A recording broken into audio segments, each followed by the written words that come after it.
Imagine you're a detective. You show up at a crime scene, but here's the catch. You can't rewind the clock to actually see what went down. All you have are the clues left behind. So how in the world do you solve the case? Well, you use this incredibly powerful tool of reasoning, a tool that you and I use literally every single day, most of the time without even thinking about it. Think about it. A locked room, a priceless painting gone, and absolutely no sign of a break-in. What do? You don't just throw out wild guesses. No, you look at all the facts, at all the clues, and you infer the best possible explanation that makes sense of everything. And that isn't just some cool trick for TV detectives. It's one of the most fundamental ways we humans make sense of the world. And this powerful tool has a name: abductive reasoning. So let's really get into this. Because in this explainer, we're going to see how this exact logic is the engine that drives scientific discovery. And then we're going to ask a huge question. What happens when we apply that same logic to the biggest clues we find in the universe itself? We're going to break this down into 4 parts. First, we'll get a handle on the logic itself. Then we'll put it to work on clues from the cosmos and from deep inside biology. And finally, we'll see what all of this means for having a faith that's actually rational. All right, let's dive right in. Section 1, the logic of discovery. We need to get a super clear picture of what abductive reasoning really is. At its heart, it's simply an inference to the best explanation. You start with some kind of observation, maybe a surprising fact, and you work your way backward to figure out the most likely cause. Now, that word best is the key. It's not just about finding any explanation that could work. It's about finding the one with the most power to explain all the data we have. Let me make this really simple. You walk into your kitchen and, there's a puddle on the floor. That's your observation. So what are the possible causes? I mean, sure, maybe a tiny personal rain cloud decided to form right there in your kitchen, but that's probably not it. Maybe someone spilled a glass of water. That's possible. But looking at where the puddle is, the best explanation, the one that fits all the evidence, is that your refrigerator's ice maker has a leak. See? You just used abductive reasoning. And this is not just for figuring out kitchen mysteries. This is how science works. I mean, we can't directly see or touch a force like gravity. It's totally unobservable. We only see its effects, an apple falling from a tree, or the planets staying in their orbits around the sun. From those effects, we infer that this invisible force must exist.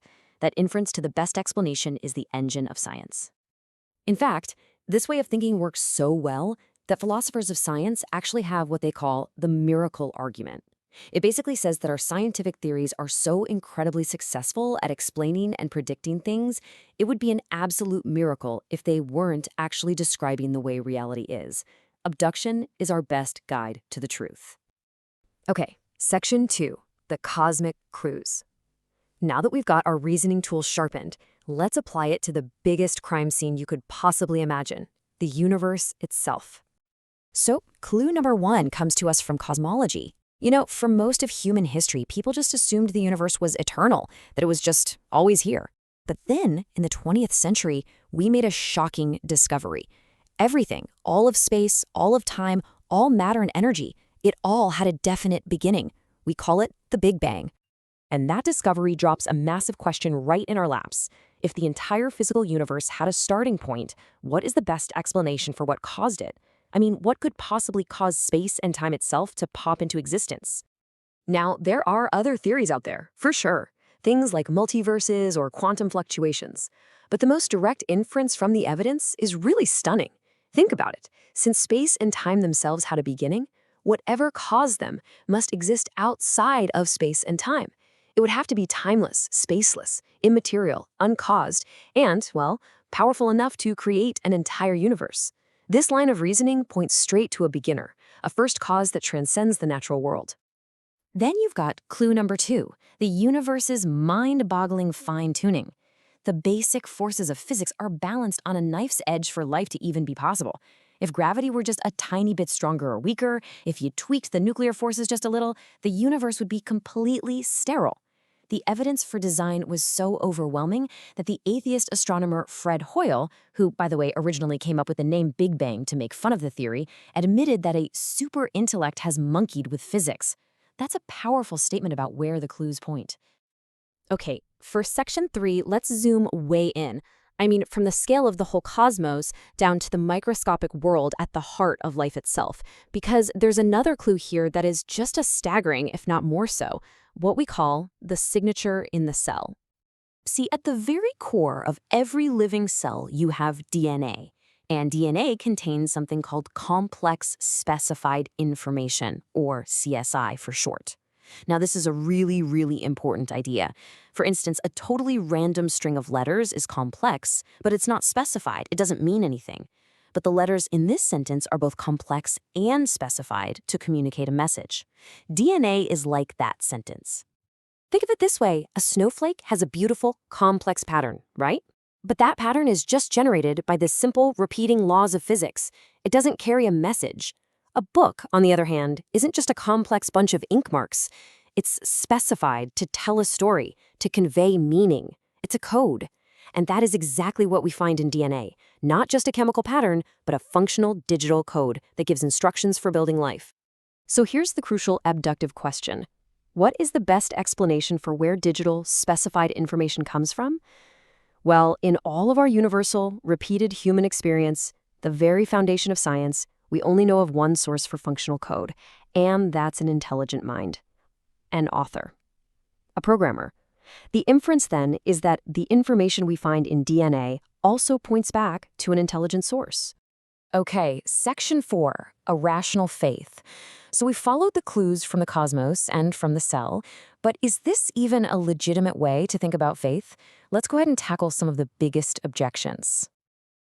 Probably the most common objection you hear is the conflict myth, this idea that science and faith are at war and you've got to pick a side.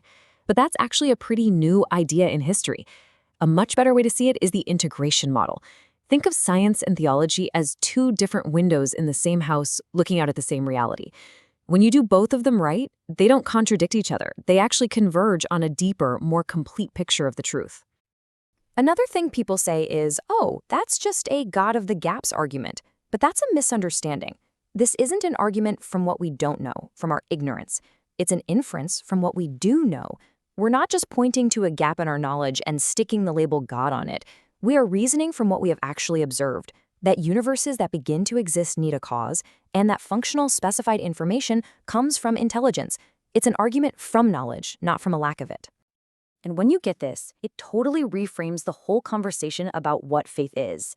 So often, people paint faith as this blind leap into the dark, something you believe in despite the evidence. But when you understand how abductive reasoning works, you start to see that faith can be a well-reasoned step, a conclusion that best accounts for the public evidence of the world around us. So let's just pull this all together. We've seen that abductive reasoning, inference to the best explanation, is literally the engine that drives modern science. And when we apply that very same intellectual tool to the biggest clues we find in the cosmos, a universe that has a beginning and is finely tuned for life, and in biology, the specified digital code in DNA, the best explanation is an intelligent creator. You see, the Christian faith isn't asking you to check your brain at the door. It's an invitation to follow reason and evidence all the way to their logical conclusion. The facts of reality are like those clues at that cosmic crime scene. And really, the only question that's left is this: are we willing to follow where they lead?